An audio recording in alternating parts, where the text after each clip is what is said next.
Ladies and gentlemen, boys and girls, coils and boils and decommissioned royals, welcome along to the Joe Spiver YouTube channel, where we discuss books and little else. And you'll have noticed, first of all, that this Saturday morning I look a little bit sort of wrung out, like a bicycle left out all the winter in the back garden.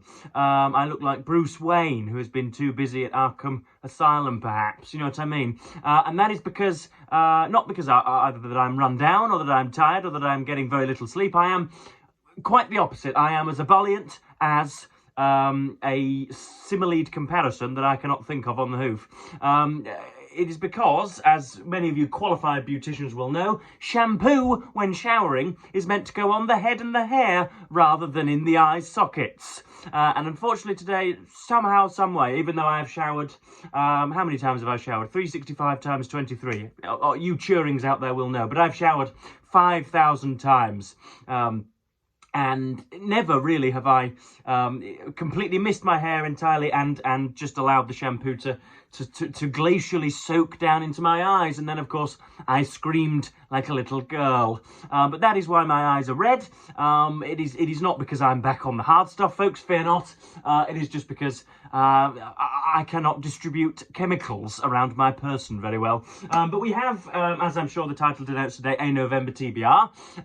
It's been a good old week since last we spoke, and again, that's not because I'm off the wagon, it's not because I'm dealing in South African diamonds, it's not because I'm running a gambling syndicate, it is because I am a desk. Quite often, I am writing and writing and writing some more.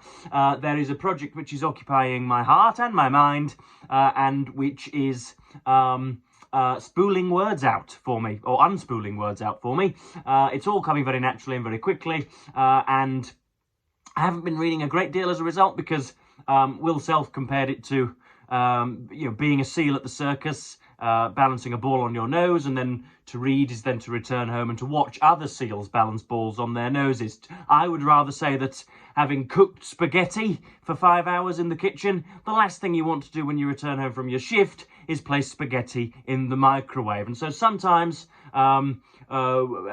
words lose their potency for me, and I stop caring, and rather than read fecklessly, rather than read half-heartedly, I choose rather to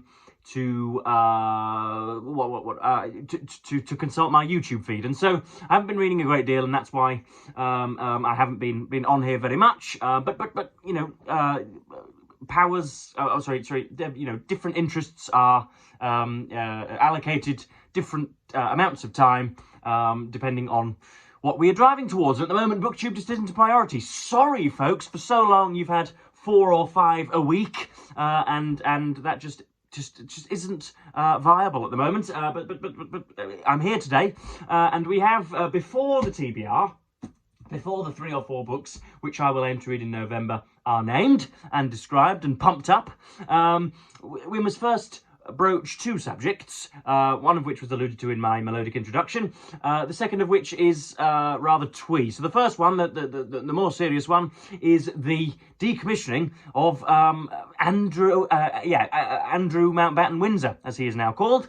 Of course, everybody is wondering, the media circles are a jitter. We've known for, at least 5 years now, that he was engaged in some disgraceful activity with the now dead financier Jeffrey Epstein, but only in the last sort of 2 weeks, only in the last fortnight to week, has Andrew properly begun to be punished.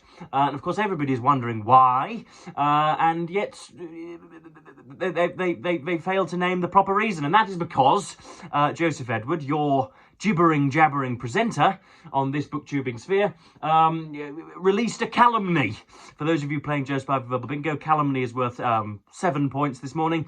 He released a calumny for open letters not long ago, and obviously the palace has finally seen sense, having read that, and decided to drop Andrew down a peg or 2. So there's no mystery to it. For so long I have bemoaned my insignificance in this world, writing, in my opinion and in others' opinions, very well, without having the corresponding impact. And at last, my words have been used to punt a to punt a dishonourable royal down the road. So that's very, very nice. But yeah, that's the more serious story. The rather more twee story is the heat accompanying, or the heat greeting the Chancellor of the Exchequer, Rachel Reeves.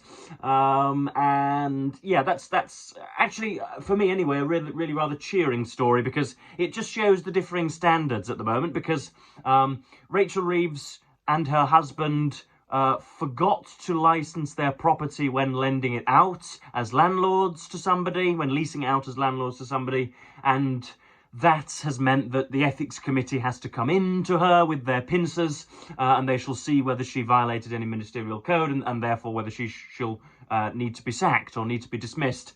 And of course, that is taking place in the same world in which Donald Trump earned $750 million from a cryptocurrency scam, and that is in the same world where at least 1/3 of the White House is being bulldozed at the moment.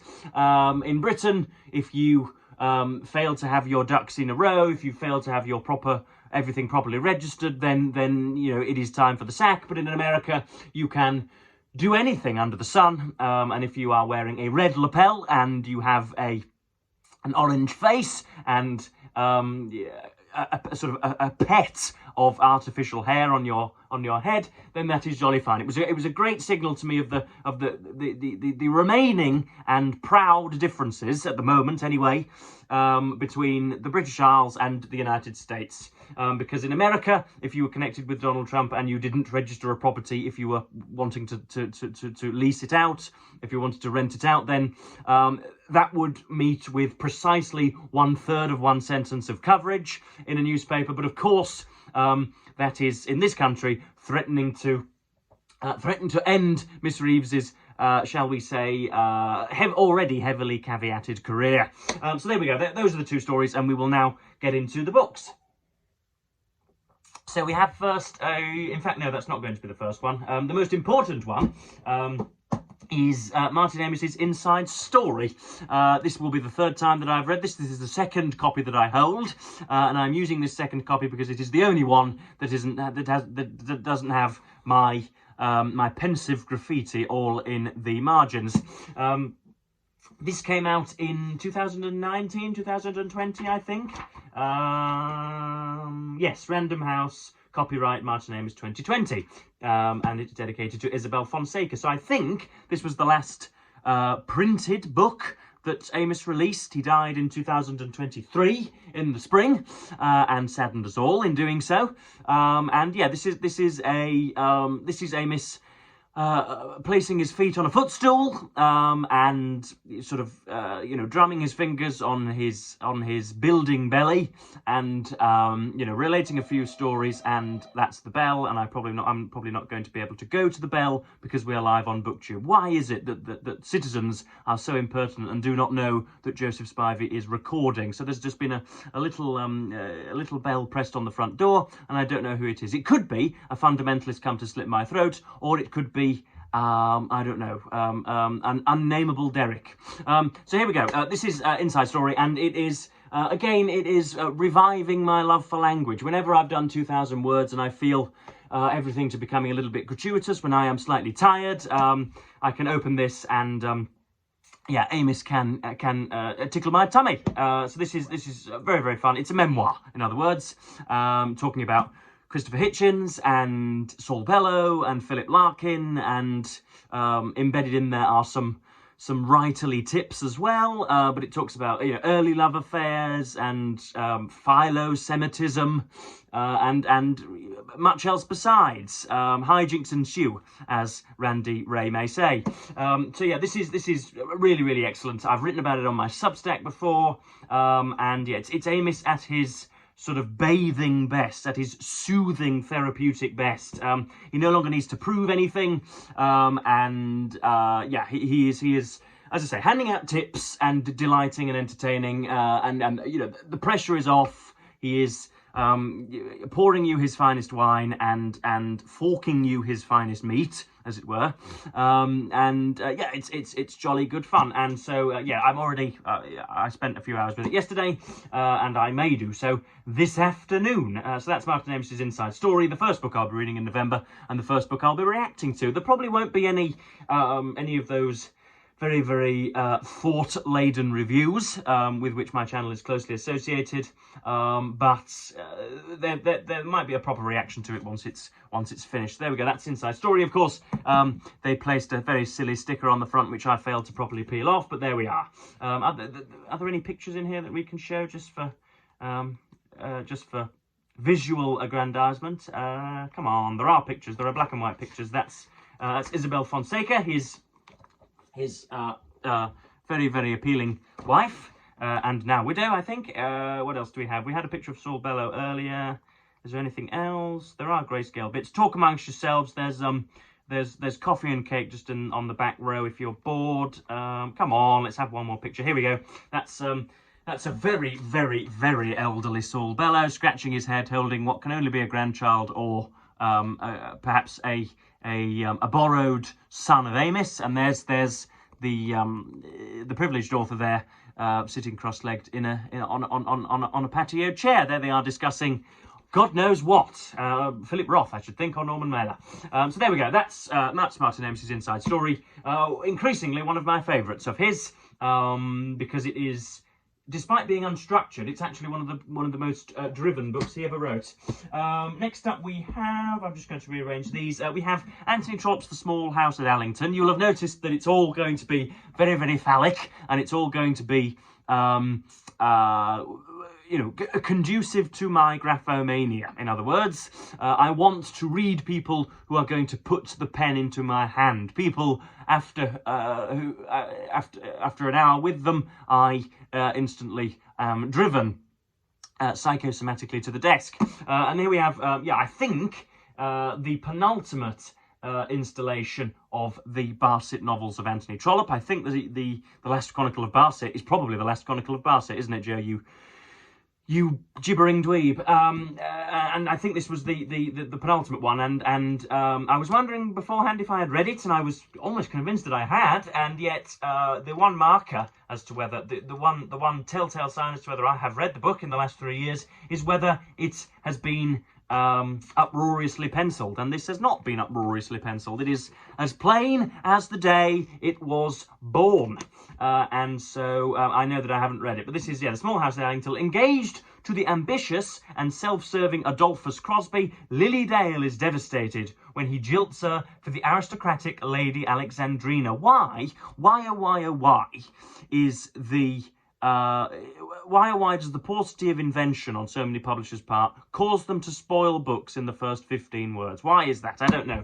I should imagine Trollope takes 150 pages to tell us that Lily Dale is jilted, but the damn fools on the back have already told us. So there we go. That's a very, very nice front cover. Almost, I don't know, who is it? It's detail from Le Lecture au Jardin by Auguste Bachelard, 1830 to 90, courtesy of Sotheby's of London. So there we go. It's a lady with paper in her hand, with unnameable flowers in the background. I'm sure any horticulturist will be spittling the screen with their answers, but I know not what is there. But there we go. Small House at Allington. Trollope never fails to amaze. And again, I think the Barset novels are a little more twee than the Palace series, but enjoyable nonetheless. Thirdly, we have the fifth instalment of the Jeeves omnibus, which I brought back from the Verdant Derbyshire last time. We have a what should we say, emergency yellow of the fifth volume. This contains Much Obliged Jeeves, Ants Aren't Gentlemen, Extricating Young Gussie, Jeeves makes an omelette, and Jeeves and the Greasy Bird. Should we have the first page of Woodhouse? Why not?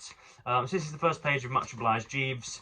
As I slid into my chair at the breakfast table and started to deal with the toothsome egg and bacons, I've not read this yet, which Jeeves had given of his plenty, I was conscious of a strange exhilaration, if I've got the word right. Pretty good the setup looked to me. Here I was, back in the old familiar headquarters, and the thought that I had seen the last of Totley Towers, of Sir Watkin Bassett, of his daughter Madeline, and above all, of the unspeakable Spode, or Lord Sidcup, as he now calls himself, was like the medium dose for adults of one of those patent medicines which tone the system and impart a gentle glow. That is just...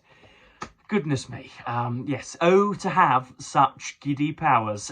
So there we go. That's PG Woodhouse, and I'll again that will help me with my own writing, and will be a great candlelit pleasure. And then fourthly, if we're going to continue with those rather hackneyed adverbs, are they? Are they adverbs? LY words? They are, aren't they? We have lastly, fourthly, quadruply, the Book of English Poetry from Chaucer to Rossetti. I hauled this a good long while ago and I can't really remember ever touching it, but it's got attractive brown pages. Looks rather like something that Gandalf would thumb through when he's looking for the ring. But there is a word of ownership, a name of ownership here. I can't read it. I think it says A.V. Leonard, or A.V. Leonard, I think would be the word, with a sort of 1980s swish under there. Yeah, that looks to be in Welsh. The telephone is 0570, which isn't Britain's code, 470828. So if that's your telephone number, then I have your book. And if there is indeed a Leonard yet living, A.V. Leonard yet living, then yeah, as I say, I have your book. So this is, yeah, Chaucer to Rossetti, and yeah, I find sometimes when I'm writing that the sort of the smaller minuscule details can leave me. When I'm obsessed with doing 1,500 to 2,000 words, I'm just sort of getting them out in a trollopian way. Get them out, bang them out. I know sometimes that I must again slow down and work on, you know, the syllable pellucidity. For those of you playing Joe Spivey Verbal Bingo, pellucidity is worth 50 points this morning. Why not? That'll send some of you racing to the tops of the leaderboards. Sometimes I find, yeah, when poetry slows the world down, that it's again good for my writing, because I can focus on the, you know, syllable to syllable, clause to clause perfection. So we've got in here Walter Raleigh, whom I didn't know had ever written anything, Sir Philip Sidney, John Lilly, Geoffrey Chaucer, of course, Christopher Marlowe, William Shakespeare, the jumped-up drunken actor, Sir Henry Wotton / Wotton, Ben Jonson, John Donne, Samuel Johnson, Alexander Pope, Edmund Waller, Abraham Cowley, Andrew Marvell, after whom a school is named in this here fair city, John Keats, Matthew Arnold, Dante Rossetti, and sundry other rhymers besides. So there we go. That's a book of English poetry, and those are the books I may be reading, books I may not be reading, depending on how successful my projecting goes. But yeah, I'm back, I'm here, I am still breathing and still pumping out the subordinate clauses. So yes, I will, as per usual, probably end here and go right to the desk with aplomb. I will, as per usual, thank you ever so much for watching BookTube, and hope that the person buzzing the button didn't have their arteries squelched on the walking pavement, because that means that I have inadvertently murdered somebody by not helping them. So yeah, hopefully it wasn't anything too important for which I was buzzed. But yeah, BookTube comes before all. So if it was, you know, the postcode lottery come to give me $250,000, then so be it. We live by the camera and we die by the camera. So yeah, I'm wittering on now, and nobody's watching anymore. So I will, of course, as per usual, thank you ever so much for watching BookTube, and I suppose ask what you are reading in November, yeah, and then we'll all move on from there. Thank you ever so much for watching BookTube, and I will bid you the fondest of all earthly farewells.